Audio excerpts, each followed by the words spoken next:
Hello दोस्तों, कैसे हैं आप सब। आज की वीडियो जीवित पुत्रिका व्रत के बारे में है, तो आइए शुरू करते हैं।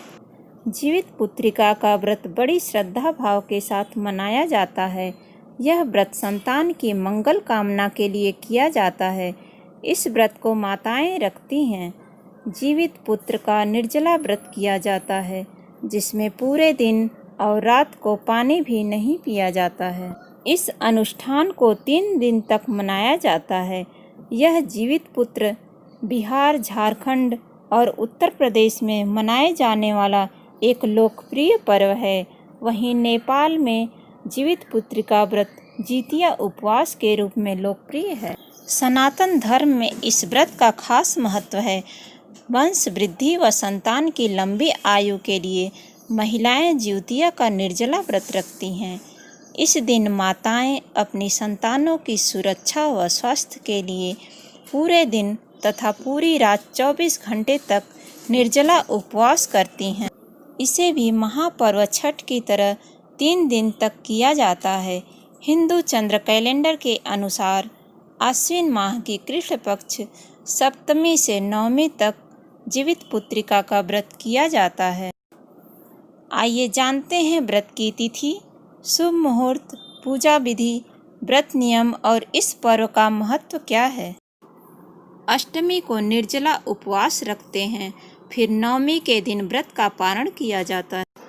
आइए जानते हैं कि जीवित पुत्रिका व्रत का समय क्या है। आश्विन मास की अष्टमी को ये निर्जला व्रत होता है। उत्सव 3 दिनों का होता है। सप्तमी का दिन नहाय खाए के रूप में मनाया जाता है। अब हम जानेंगे कि नहाय खाए विधि क्या है। सप्तमी के दिन नहाय खाए का नियम होता है। बिल्कुल छठ की तरह जितिया में नहाय खाए होता है। इस दिन महिलाएं सुबह सुबह उठकर गंगा स्नान करती हैं और पूजा करती हैं। अगर आपके आसपास गंगा नहीं है तो आप सामान्य स्नान कर भी पूजा का संकल्प ले सकती हैं। नहाय खाए के दिन सिर्फ एक बार ही भोजन करना होता है। इस दिन सात्विक भोजन किया जाता है। नहाय खाए की रात को छत पर जाकर चारों दिशाओं में कुछ खाना रख दिया जाता है। ऐसी मान्यता है कि यह खाना चील व सियारिन के लिए रखा जाता है। जितिया की तिथि और शुभ मुहूर्त क्या है, आइए जानते हैं। इस बार आश्विन कृष्ण पक्ष अष्टमी तिथि 9 सितंबर की रात में 9:46 पर प्रारंभ होगा और 10 सितंबर की रात 10:47 तक रहेगा। 10 सितंबर को अष्टमी में चंद्रोदय का अभाव है। इस दिन जितिया पर्व मनाया जाएगा। व्रत से एक दिन पहले सप्तमी 9 सितंबर की रात महिलाएं नहाय खाए करेंगी। गंगा सहित अन्य पवित्र नदियों में स्नान करने के बाद मड़ुआ, रोटी, नौनी का साग, कंदा, झिमनी आदि का सेवन करेंगी। व्रती स्नान करने के बाद पितरों की भी पूजा करेंगी। नहाय खाए की सभी प्रक्रिया 9 सितंबर की रात 9:47 से पहले ही करना होगा, क्योंकि 9:47 के बाद अष्टमी तिथि शुरू हो जाएगी। जितिया व्रत का पारण करने का शुभ समय 11 सितंबर की सुबह सूर्योदय से लेकर दोपहर 12 बजे तक रहेगा। व्रती महिलाओं को जितिया व्रत के अगले दिन 11 सितंबर को 12 बजे से पहले पारण करना होगा। व्रत का दूसरा दिन निर्जला व्रत कहा जाता है। आइए जानते हैं। व्रत के दूसरे दिन को खुर जितिया कहा जाता है। इस दिन महिलाएं निर्जला व्रत रखती हैं और अगले दिन पारण तक कुछ भी ग्रहण नहीं करती हैं। व्रत का तीसरा दिन यानी कि पारण का दिन, व्रत के तीसरे और आखिरी दिन पारण किया जाता है। जितिया के पारण के नियम भी अलग अलग जगहों पर भिन्न भिन्न हैं। कुछ क्षेत्रों में इस दिन नौनी का साग, मड़ुआ की रोटी आदि खाई जाती है। अब हम जानेंगे जितिया व्रत की पारण विधि। यह जीवित पुत्रिका व्रत का अंतिम दिन होता है। जितिया व्रत में कुछ भी खाया या पिया नहीं जाता है, इसीलिए यह व्रत निर्जला व्रत होता है। व्रत का पारण अगले दिन प्रातःकाल किया जाता है, जिसके बाद आप कैसा भी भोजन कर सकते हैं।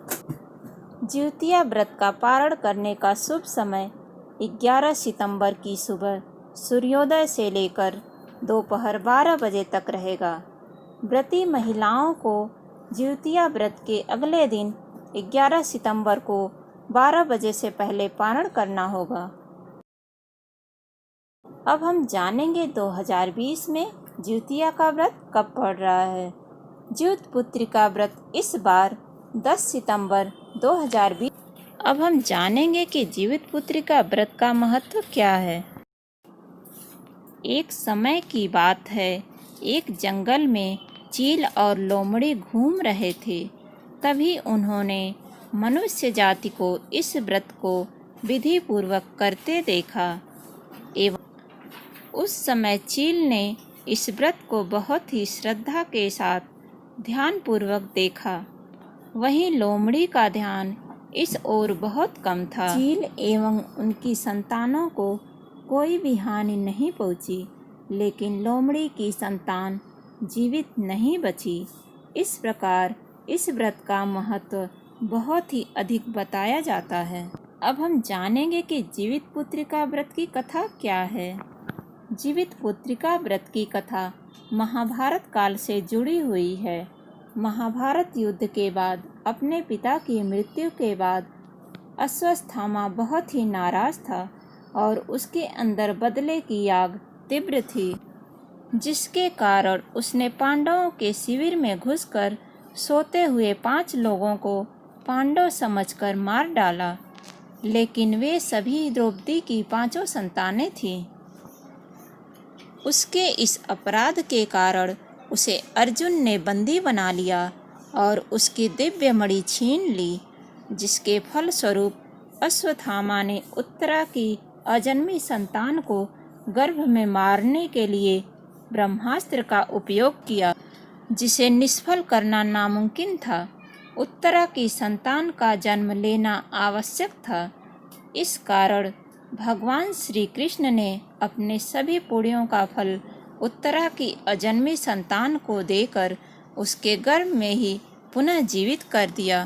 गर्भ में मरकर जीवित होने के कारण उसका नाम जीवित पुत्रिका पड़ा और आगे जाकर यही राजा परीक्षित बना। तब से ही इस व्रत को किया जाता है। इसी के साथ ये कथा समाप्त होती है। दोस्तों, आपको ये वीडियो कैसी लगी कमेंट करके ज़रूर बताइएगा। अच्छी लगी तो वीडियो को लाइक कीजिए, शेयर कीजिए, मेरे चैनल को सब्सक्राइब कीजिए। मिलते हैं नेक्स्ट वीडियो में एक नई कथा के साथ।